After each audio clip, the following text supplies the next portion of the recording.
fasaqu fiha fahaqqa 'alaiha al-qaul fadammarnaha tadmira. Ini bisa jadi untuk filosofi kita berbangsa.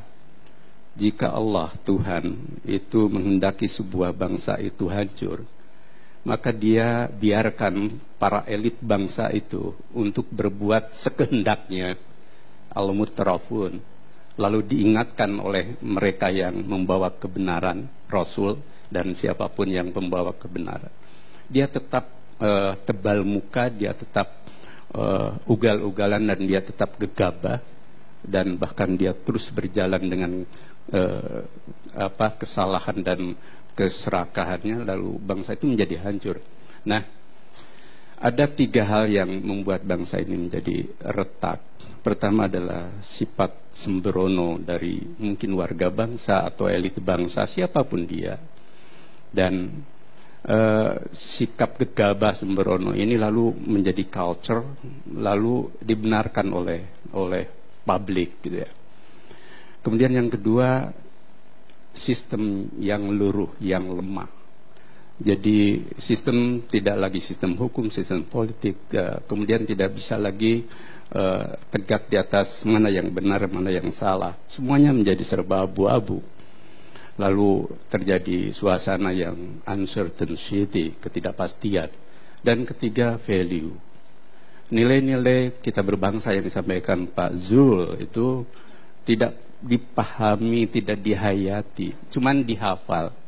Pembukaan UUD 45, Pancasila, kemudian semangat para pendiri bangsa itu ya lewat hanya sekedar hafalan dan tidak menjadi value.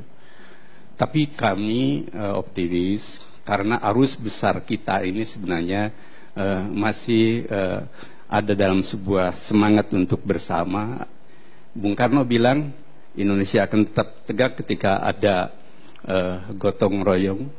Bung Hatta bilang ketika kolektivitas itu menjadi napas gerakan hidup kita, dan hampir semua tokoh bangsa yang punya jiwa negarawan mewariskan nilai-nilai itu. Tinggal maukah kita semua termasuk yang hadir di ruangan ini untuk menyerap nilai itu dan mempraktekannya dalam kata, bukan dalam retorika. Kalau sejauh ini sudah mau belum, Pak?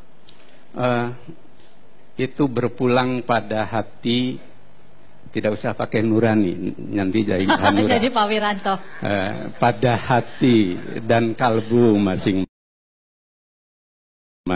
gitu ya. Pakai juga boleh gitu ya. Pada hati nurani masing-masing. Jadi ya.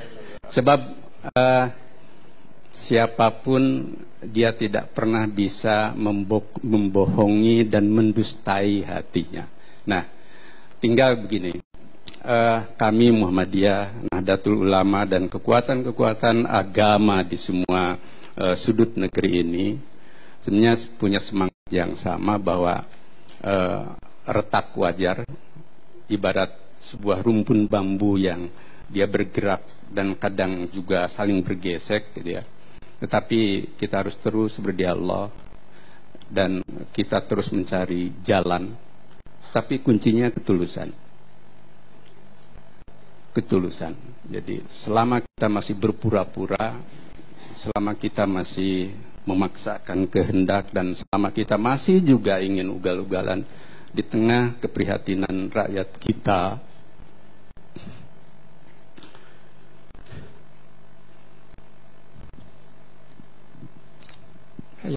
ya, tepuk tangan untuk Pak Haidar Nasir. Ya, kita bisa merasakan, Pak.